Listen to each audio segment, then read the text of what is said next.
Hey guys, what is up? This is Matthew Davis, it's me once again. Welcome back to another movie review, aka After I Saw. Well, this setting seems familiar, doesn't it?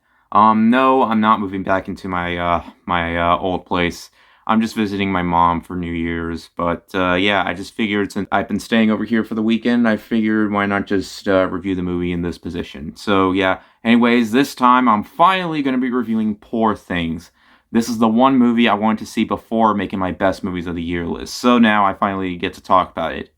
Also, I wrote down the director's name just in case I forget it. So yeah, this movie is directed by Yorgos Lanthimos and stars Emma Stone as Bella Baxter, a young woman who is brought back to life by Dr. Baxter, played by Willem Dafoe. And in this movie, she meets up with Mark Ruffalo and goes out with him into society to find out more of her purpose as a human being. And from there, we got ourselves a 2 hour and 20-minute long film full of Emma Stone doing some things that I probably shouldn't mention. For this film, I knew it was bound to be on my watch list because there has been a lot of Oscar buzz surrounding it. So, and I am a fan of Emma Stone. She is very talented. I feel like she definitely deserved her award for when she won for La La Land as Best Actress. And I can definitely see her getting a nomination for this one because she just goes all out in this role. What I really like about this movie is how she's pretty much sort of like reborn. Basically, she's kind of like a Frankenstein monster, only she's a human being, as she died before but is brought back to life a little bit different. And I honestly find the way they bring her back to be very unique. Though it's not entirely about her coming back from the dead. No, it's basically like a new version of herself interacting with the world and what exactly the purpose of reality is. And throughout a lot of the movie, we see tons of gorgeous visuals as she interacts throughout the world with other characters. And she interacts with them in other different ways. This movie is bizarre. Like, it is just, I don't even know how to describe it. There is a lot of graphic imagery that will definitely not be very pleasant for most people.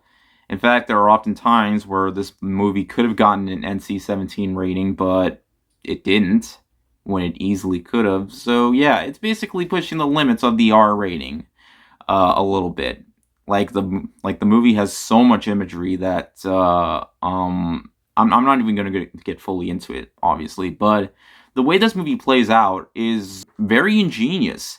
I like what Lanthimos really did here with the direction and the way he tells this story. It's very intriguing, very investing, and I found myself glued throughout its runtime. It is pretty lengthy, but I honestly feel like the movie just goes by pretty quick. Mark Ruffalo and his performance is also very strong for an Oscar nomination. I wouldn't be surprised if he did win, because while, yes, most people, when people think Mark Ruffalo, they might just think The Avengers, but he's been in other properties way before The Avengers, and seeing him do more roles that have nothing to do with Marvel, I honestly find very endearing because, you know, there are so many big name actors in the MCU that most people just think of. Hey, remember Robert Downey Jr. for the MCU?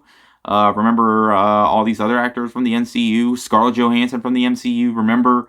Yeah, just most people tend to forget that they did other roles other than the MCU. So seeing Mark Ruffalo do something that outside of the MCU, just like Robert Downey Jr. outside the MCU, I'm not counting Doolittle because that's Doolittle. So yeah, but yeah, it's really nice to see him do other roles, and it's just very nice to see.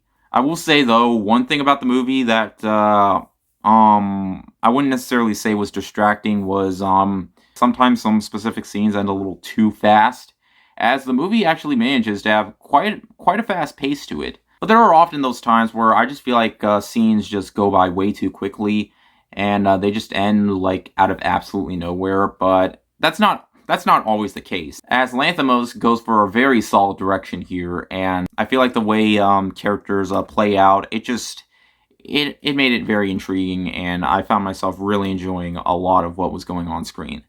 Poor Things is a very unique film. It's definitely not for everyone because this movie is absolutely bizarre when it comes to what happens on screen. And Emma Stone definitely makes this movie very strong with her very, very strong performance. It's definitely one of her new best performances ever. It is very strong, and I really like how the way her character builds from going to not so, I'm not sure how to put it, more childish to more grown up. That's the best way I can describe her character. It's very impressive, to say the least, and I just found myself having a very, very good time with this one.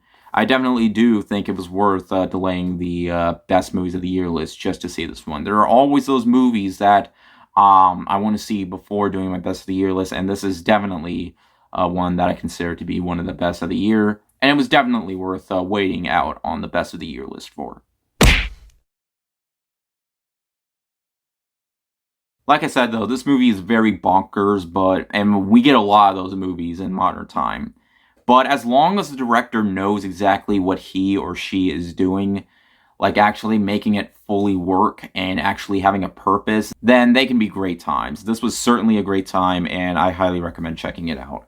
Anyways, thank you guys so much for watching, and I'll see you guys later. Word out.